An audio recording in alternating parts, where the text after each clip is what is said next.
1976 was an amazing year.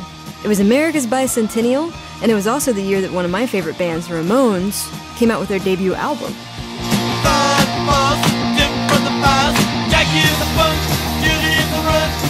It happened to also be the year that the Emerson String Quartet formed. And while the Ramones are no more, rest in peace Joey Ramone, the Emerson String Quartet still persists. And today you are going to hear my chat with violinist Eugene Drucker about what it's like to have been in the same band for that long. And we'll also answer questions like, who trashed more hotel rooms, the Ramones or the Emerson String Quartet? The answer might surprise you. All right, don't forget to subscribe to, rate us and review us on iTunes, because that's what Joey would do. I'm pretty sure. All right, enjoy the episode. There's a rumor going around that classical music can be hoity-toity. But here in the classical classroom, we beg to differ. Beethoven 5. Isaiah is shaking with excitement. I mean, there's just so many great parts of the opera. He asked me to play his favorite spot in the first movement of the Brahms. And he said, I started using those licks in my guitar solos.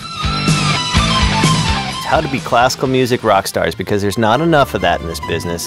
Occasionally I would plug in the mandolin to my distortion pedals. I don't change my voice. Talking to classical music voice. I'm playing classical music now. I mean, it's the same 12 notes. That's what's so cool about it. I'm Dacia Clay, a classical music newbie, and I'm trying to learn all I can about the music. Come learn with me and the classical music experts I invite into the Classical Classroom. Hello everyone and welcome to the Classical Classroom. I'm Dacia Clay and here with me today is violinist Eugene Drucker from the Emerson String Quartet. He's joining us from Carnegie Hall Studios.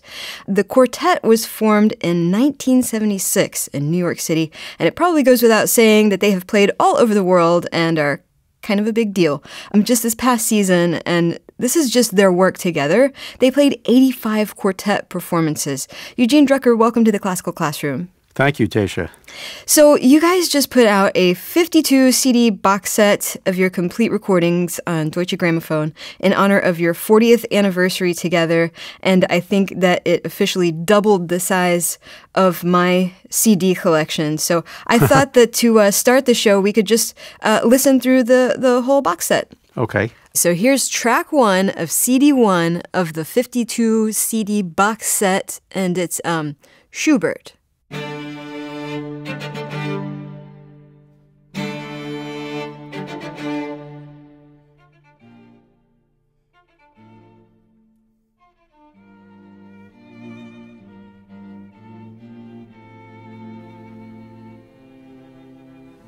Yeah, you know what? Actually, this is maybe not the most time-efficient plan, so Eugene, why don't we just touch on some highlights of this box set?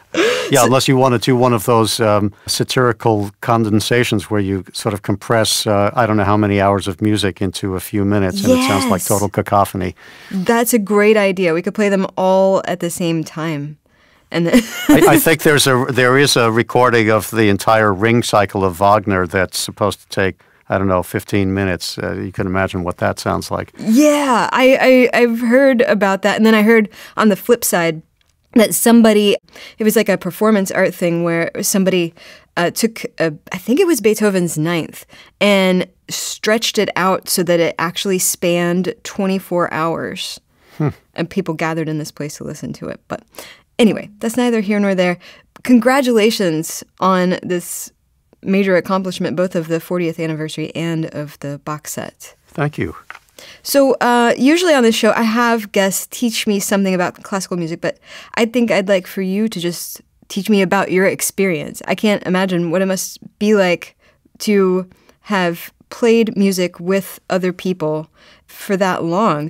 So how has your individual relationship to classical music changed over the years? I mean, I'm imagining you're playing the same pieces over and over again. So are the grooves of your brain just sort of made out of notes at this point? Well, I think it is scientifically true. That's been demonstrated in MRI studies that people who have particular skills have increased blood flow to certain areas of their brains when they're stimulated in a particular way. So our brains are probably particularly developed for music in general, and especially for the kind of music that we play and for the mechanics of producing that music on our instruments. What it's like to play the same music over and over again, I will say that the string quartet literature is huge. Yeah. We have 16 Beethoven string quartets. Haydn wrote like about 70 string quartets. Mozart wrote over 24 quartets, but 10 of them particularly are famous. The Romantic composers contribute a great deal to the literature. I'm speaking from Schubert and Mendelssohn all the way through the 19th century. And then you have some iconic works of the 20th century, the 6 Bartók quartets, 15 Shostakovich, composers by the so-called Second Viennese School, Schoenberg, Berg, Webern. And the list goes on. And a lot of contemporary music has been written during our 4 decades of existence. Mm-hmm. So there's a great deal to choose from. There are certain pieces that you keep coming back to again and again because they're so great and because this is what audiences want to hear. But there's enough volume in this repertoire, enough variety that you can keep changing the playlist, so to speak. Yeah. And you can let certain works lie fallow for a few seasons, so there's a sense of renewed freshness when you come back to them. When Emerson first started, what was your focus as a performer and as a group? Like, what sort of music did you play to begin with, and what have you sort of wound up playing? I mean, have you generally played everything always, or did you guys start out liking to play particular composers and ended up playing something else, or how has that gone? I don't think we've ever specialized in anything. It's true that the very first recordings we made, this is before we were together with Deutsche Grammophon, were of American contemporary music. There was a 100 LP set being arranged to celebrate the American bicentennial year. We contributed 2 LPs to that set. Mm-hmm. So people at first thought that we were specialists in American contemporary music, or some people did. But right around that time, and we're speaking about the beginning of our career, we were learning a late Beethoven quartet, an early Beethoven quartet, a couple of the Haydns. So we were just piecing together a repertoire with certain specific short-term goals in mind. Yeah. So already by the summer of 1980, which was after we had been in existence for less than 4 years, we presented a complete Beethoven cycle in performance for the first time. So that's 16 major string quartets. That's 6 concerts worth of material. Yeah. And it's a big undertaking for a young string quartet. We were hesitant at first, but when our manager at the time encouraged us to do it at his festival, we decided to embrace that challenge.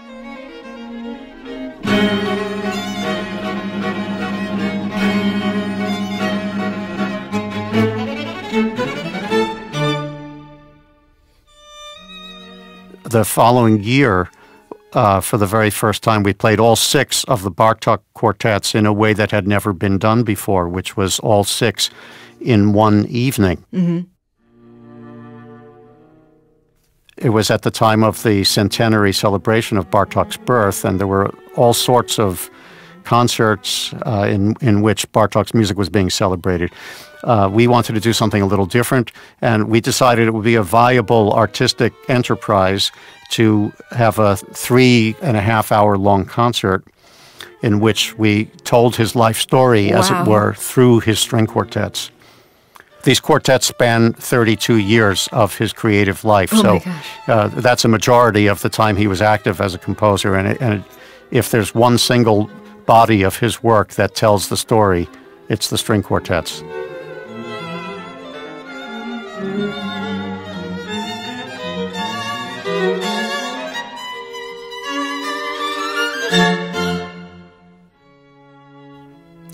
That's a really innovative way to approach that. And you guys kind of became known for doing innovative stuff from the get-go, didn't you? I read something about that you had a rotating principal violinist. And do you still? Yes, Philip Setzer and I, we still, ever since we were students, this is before the official beginning of the quartet. Like many student quartets, we had alternating first and second violins. The difference was that since we evolved very gradually into a professional ensemble, we never saw a specific point at which we said, okay, now it's time to get serious and to crystallize our roles as first violin and second violin. Yeah. So we just carried this procedure forward. There were some people who questioned the seriousness of our dedication to quartet playing because, the way it had been done almost always before that was with fixed roles for the first and second violin. But we stuck with it, and it became more accepted. And I would say that in the younger generation of quartets, a number of groups are doing that. Why did you guys do that? Like, what was the appeal? Did you just like playing different parts? Was it just more fun for you? Yes, I would say yes to both of those, or to put it in a slightly different way. We were students learning the art of string quartet playing, and it was important for each of us to learn the particular skills involved in playing first violin, sort of sailing on top of the texture of the string quartet. And then the important role of the second violinist in often in coordinating rhythmically the accompaniment to the first violin. And often in string quartet textures, there's an equality of roles for all four voices. The melodic material is evenly distributed sometimes among all four players. So as a second violinist, you have to know how to project your individual, sometimes solo line from within the texture of the quartet, usually in a lower register from the register of the first violin, but not with a distinct timbre the way the viola has or the way the cello has. And also spatially, you're sitting on the inside. So in a performance situation, you're a little farther from the audience. So you have to develop that ability to articulate and project in a slightly different way when you're playing the second violin part. So it keeps you kind of nimble as a player, I would imagine, to not be able to just sort of relax into your role. Yes, I think that the versatility demanded of switching and of sort of creating a slightly different total sound for the quartet, depending on who's playing first violin, that this has expanded our horizons and has perhaps, I hope, added an element of interest for our audiences.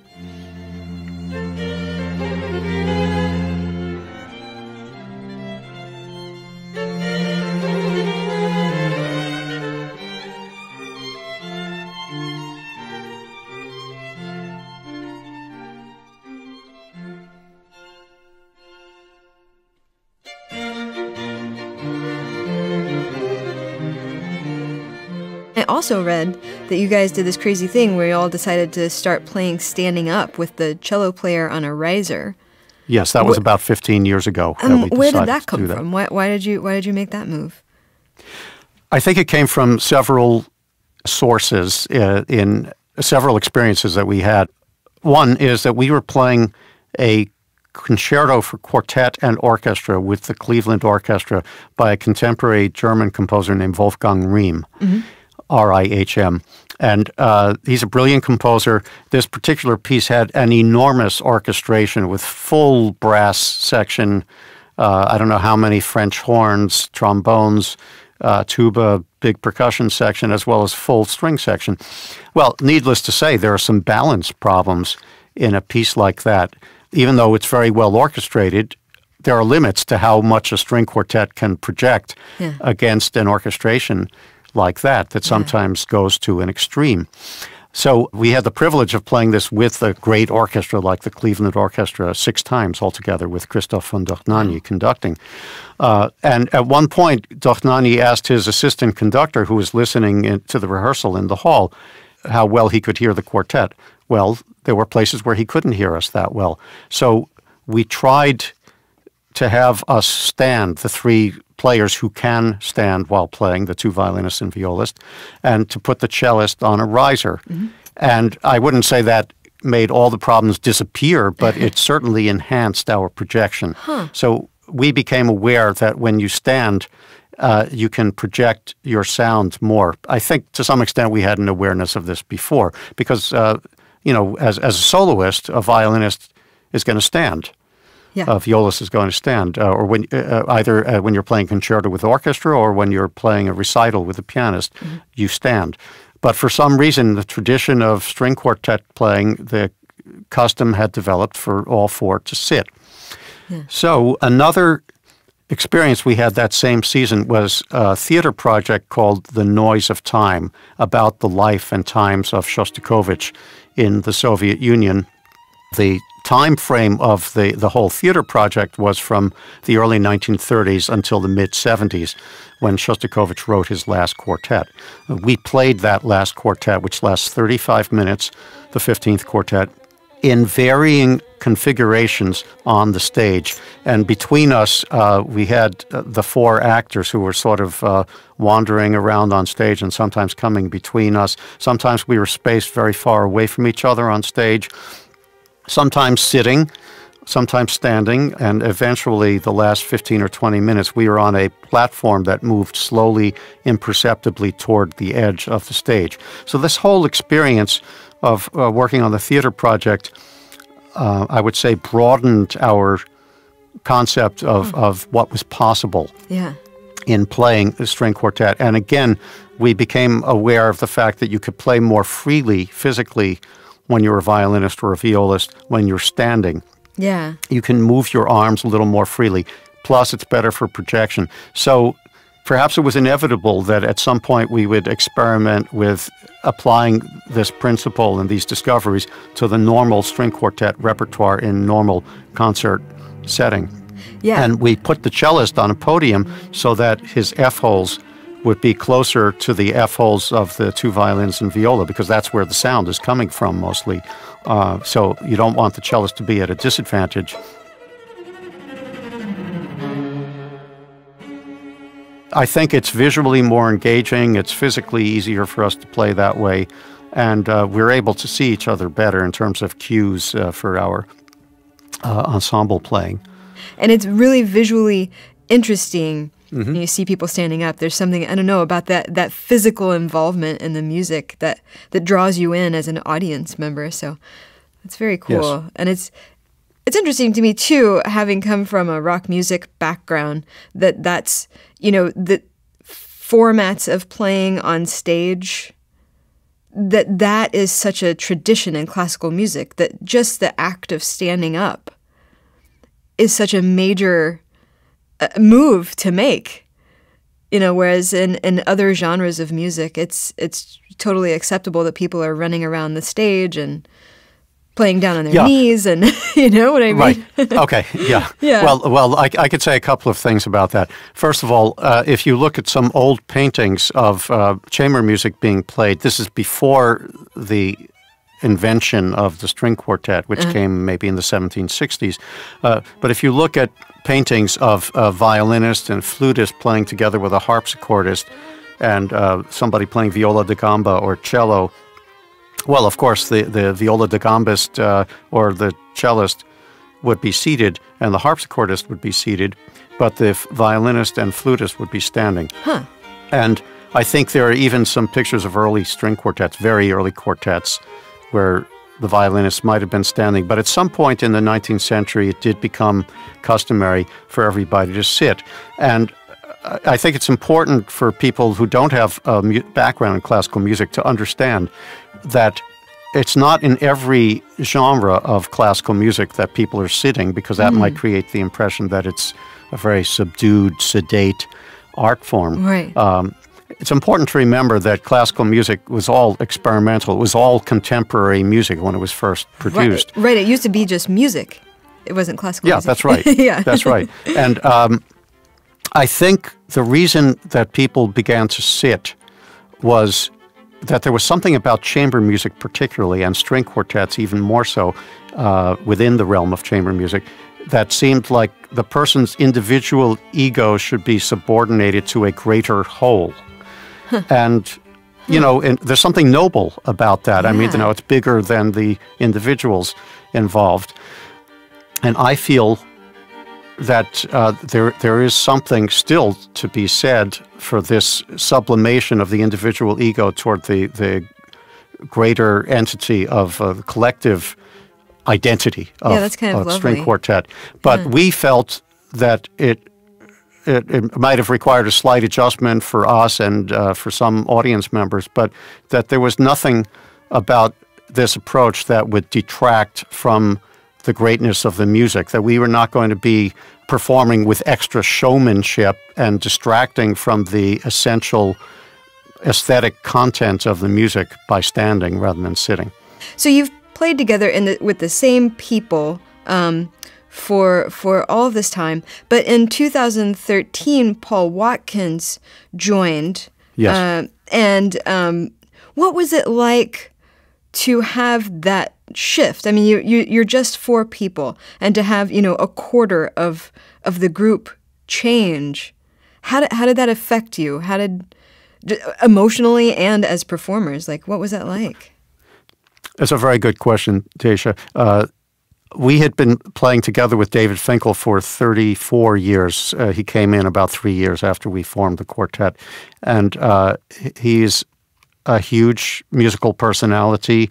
He certainly had a big impact on us. I hope that we had an impact on each other, all of us, during those 34 years. We did have enough transition time. He gave us his notice, so to speak, well in advance of the time that he actually left the quartet. And it gave us time to regroup individually, collectively, the 3 of us who wanted to continue playing quartets, and to begin the process of looking for somebody else. Paul Watkins is an amazingly versatile musician, and for somebody who's that busy, he's the least driven person that I have met in the music world. I mean, he's so busy because he still has some solo activity. He's an accomplished pianist and a conductor, as well as a cellist. I mean, he's mostly active as a cellist, and he's doing some ad hoc chamber music festivals in addition to his work with the quartet. But the quartet is the main focus for him, as it is for all of us. And he's a very quick learner. I would say that he had performed in his life maybe a dozen string quartets before he started playing with us. So there was a lot of repertoire for him to learn, because I'm talking about dozens and dozens of works that we play. And he's just so quick, so brilliant, and so open and receptive to the way we had been doing things before. And of course, we're receptive to his influence and his suggestions. So it's been a mutually very beneficial transition period.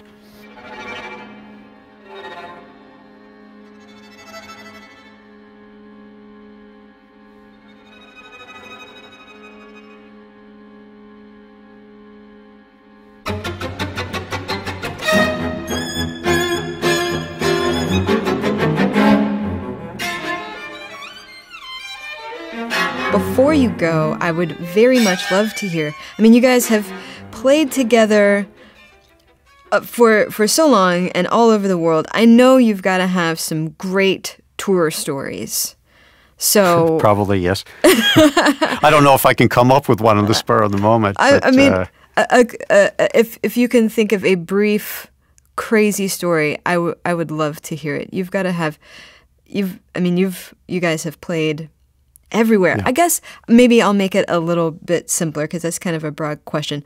What was the most fun time you ever had playing together? Where was it? What were you playing? When we recorded the Schubert Cello Quintet with Mstislav Rostropovich, who was a larger-than-life figure, he was the teacher of our cellist David Finkel, who had followed him around in the United States and Great Britain, trying to get lessons whenever Rostropovich's performing schedule permitted.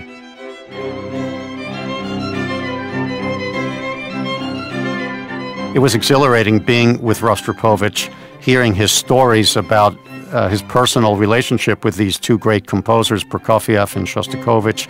And of course, we had a sense of what life had been like in the Soviet Union.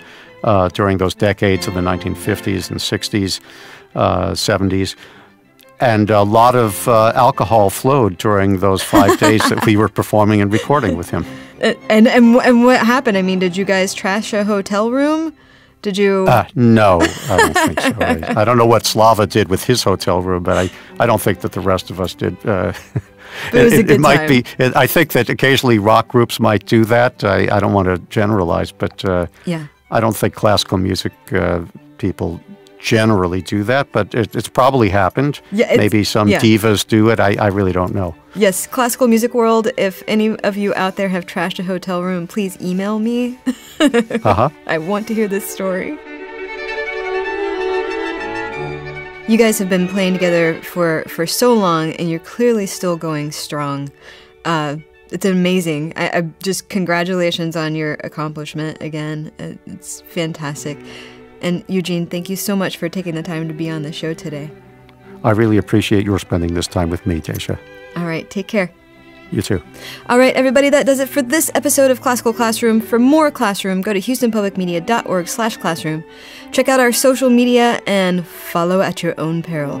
Email me at dclay@houstonpublicmedia.org. Subscribe to us on iTunes, rate and review us, also at your own peril. Thanks today to audio producer Todd the Arthropod Holslander for making us sound nice. Thanks to editor Mark DeClaudio for his multiple Ocelli eyes. Thanks to Eugene Drucker for being here today. Thanks to engineer Leszek Wojciech at Carnegie Hall Studios for his help today. Thanks to me for saying words.